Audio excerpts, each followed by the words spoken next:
नवीनीकरण का समय आया जिसमें कहीं न कहीं चार्ल्स ग्रांट ने पुनः अपने मित्र विल्बरफोर्स से कहा कि वास्तव में अब ये समय है जिसमें हम कहीं न कहीं अपने जो हमारी छूट की जो मांग है, अर्थात हम भारत में जाकर के अपने धर्म का प्रचार और प्रसार कर सके, उस मांग को पुनः विल्बरफोर्स ने हाउस ऑफ कॉमन्स में उठाया। परिणाम स्वरूप उस मांग को उस समय 1813 में स्वीकार कर लिया गया, या 1813 में स्वीकार किया गया उसके मांग को। और उस मांग को स्वीकार करते हुए संविधान में या उस आज्ञा पत्र में एक धारा जोड़ दी गई, जिस धारा को 43वीं धारा के नाम से जाना जाता है, अर्थात धारा 43वीं जोड़ दी गई। इस धारा के माध्यम से कहीं न कहीं इस धारा 43वीं के माध्यम से यह व्यवस्था कर दिया गया कि भारत में धर्म का या शिक्षा का प्रचार और प्रसार करने का कार्य ईसाई मिशनरियों को दिया जाए, अर्थात छूट, अधिक से अधिक छूट मिल गया। अर्थात अपने मकसद में चार्ल्स ग्रांट सफल हो गया और भारत में उसे अधिक से अधिक ईसाई धर्म का प्रचार और प्रसार करने की छूट उसे धारा 43वीं से मिल गई। कहने का तात्पर्य यह है कि धारा 43वीं के द्वारा या 1813 के आज्ञा पत्र के धारा 43 के द्वारा यह व्यवस्था कर दिया गया और कहा गया कि भारत में भारतीयों के शिक्षा के लिए 1 लाख रुपए की व्यवस्था की जा रही है, जिससे भारतीय विद्वान और भारतीय साहित्य का निर्माण किया जाएगा। भारतीय विद्वान तैयार किए जाएंगे, भारतीय साहित्य का निर्माण किया जाएगा,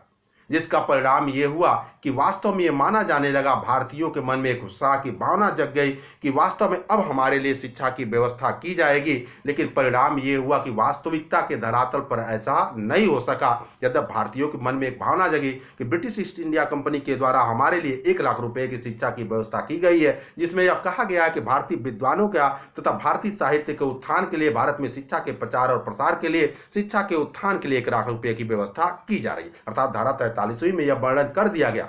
1813 के आज्ञा पत्र के धारा 43वीं में यह व्यवस्था कर दिया गया चार्ल्स ग्रांट और विल्बरफोर्स के प्रयास के परिणाम स्वरूप कि भारत में शिक्षा के उत्थान और विकास, भारतीय विद्वान तैयार करने के लिए, भारतीय साहित्य के निर्माण में कहीं न कहीं हम 1 लाख रुपया प्रत्येक वर्ष शिक्षा पर खर्च करेंगे। लेकिन वास्तव में वास्तविकता के धरातल पे ऐसा नहीं हो सका और बाद में धीरे करके इस देश में एक नए तरह की समस्या का उदय हुआ, जिसे बाद में हम प्राच्य और पश्चात्य विवाद के नाम से जानते हैं। अर्थात इस देश में 1 लाख रुपए की जब व्यवस्था हुई कि शिक्षा 1 लाख रुपए में दिया जाएगा भारतीयों को, भारतीय विद्वान और भारतीय साहित्य तैयार करेंगे, लेकिन वास्तव में उस धारा 43वीं में उसका वर्णन स्पष्ट रूप से नहीं किया गया कि भारतीय विद्वान से क्या तात्पर्य है और भारतीय साहित्य से क्या तात्पर्य है तथा किस माध्यम से शिक्षा दिया जाएगा। और उसका परिणाम ये हुआ कि इस देश में अलग अलग लोगों ने अलग अलग तरह से उसकी व्याख्या करना शुरू कर दिया, जिसके परिणाम स्वरूप प्राच्य और पश्चात्य विवाद का जन्म हुआ। इस देश में 2 गोल बने, एक प्राच्यवादी गोल बना, दूसरा पश्चात्यवादी गोल बना, जिसे हम प्राच्य और पश्चात्य विवाद के नाम से जानते हैं। प्राच्यवादी वे गोल थे या प्राच्यवादी जो संघ था या गोल था, उसमें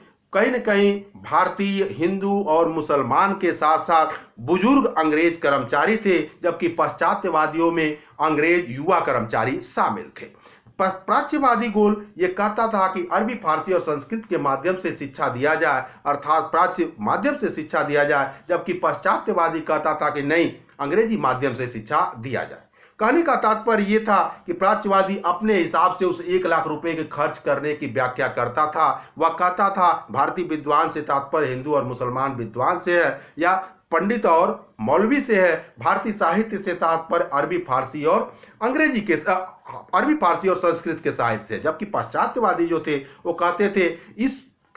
इस विद्वान शब्द का और इस माध्यम शब्द का या साहित्य शब्द का संकीर्ण अर्थ नहीं हो सकता। भारतीय विद्वान से तात्पर्य है अंग्रेजी के विद्वान तैयार करना और भारतीय साहित्य से तात्पर्य है अंग्रेजी के साहित्यों का निर्माण करना, जिसके परिणाम स्वरूप लगभग ये विवाद इतना लंबा चलता रहा कि लगभग 20 वर्षों तक यह विवाद चलता रहा। इस 20 वर्षों में अलग अलग प्रांतों में लोगों ने अपने हिसाब से भले ही शिक्षा की व्यवस्था की, लेकिन वास्तव में वह 1 लाख रुपया जो ब्रिटिश पार्लियामेंट के द्वारा, ब्रिटिश कॉमन सभा के द्वारा जो निर्धारित किया गया था, वो 1 लाख रुपया खर्च नहीं हो पाया। यद्यप बीच में एक समय ऐसा आया कि 1823 में जन शिक्षा सामान्य समिति का भी निर्माण किया गया कि वो जन शिक्षा समिति से कहा गया, जन शिक्षा समिति का निर्माण ही इस उद्देश्य से किया गया कि वह 1 लाख रुपए को खर्च करेगी भारत में शिक्षा के उत्थान और विकास के लिए। लेकिन प्राच्य और पाश्चात्य विवाद इतना उग्र था कि वास्तव में वह 1 लाख रुपया खर्च नहीं हो पाया और लगभग 20 वर्षों तक वह शिक्षा वैसे ही रह गया।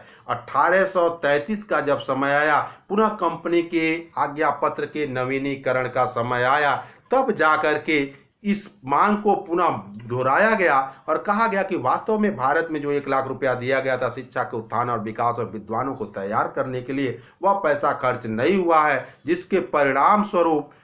उस पैसे को खर्च करने के लिए उस समय कहीं न कहीं जब नए जनरल गवर्नर बने तो उन्होंने ब्रिटिश जनरल गवर्नर के कानूनी सलाहकार जो थे लॉर्ड मैकाले, उनको यहाँ का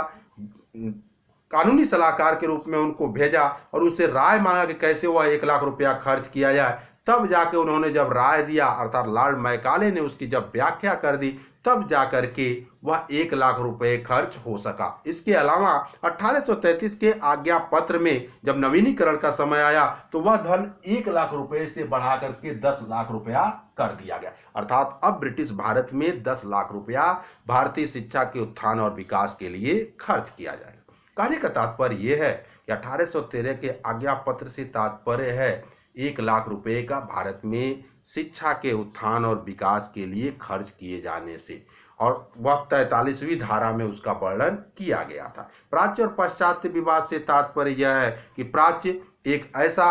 समूह था जिसमें हिंदू मुस्लिम, भारतीय हिंदू और मुस्लिम के साथ साथ अंग्रेज उस टाइम के बुजुर्ग कर्मचारी थे हुए थे, जबकि पाश्चात्यवादी दूसरे थे और पाश्चात्यवादी वो अंग्रेज केवल थे, अंग्रेज युवा कर्मचारी थे। इन दोनों की अपनी अपनी मांगे थी। पाश्चात्यवादी ये चाहते थे कि हमको बाबुओं की बहुत अधिक जरूरत पड़ेगी और इसलिए अंग्रेजी के माध्यम से हम शिक्षित करके बाबू वर्ग यहाँ तैयार कर लें। प्राच्यवादी चाहते थे, जिसमें अंग्रेज भी थे, बुजुर्ग अंग्रेज कर्मचारी भी थे, वो चाहते थे फूट डाले, यहाँ के हिंदुओं को संस्कृत में शिक्षा दें, मुसलमानों को अरबी और फारसी में शिक्षा दें। जब इनको अलग अलग धर्म की शिक्षा देंगे तो इनमें फूट पड़ेगा, अपना हम लंबे समय तक राज करते रहेंगे। और इसलिए यह विवाद लंबे समय तक प्राच्य और पाश्चात्य विवाद चलता रहा और इसे हम प्राच्य और पाश्चात्य विवाद के नाम से जानते हैं। प्रिय मित्रों, अग्रज बंधुओं, अगर हमारा वीडियो आपको पसंद आए तो आप उसे लाइक करें, सब्सक्राइब करें, शेयर करें। उम्मीद करता हूँ आपके लिए,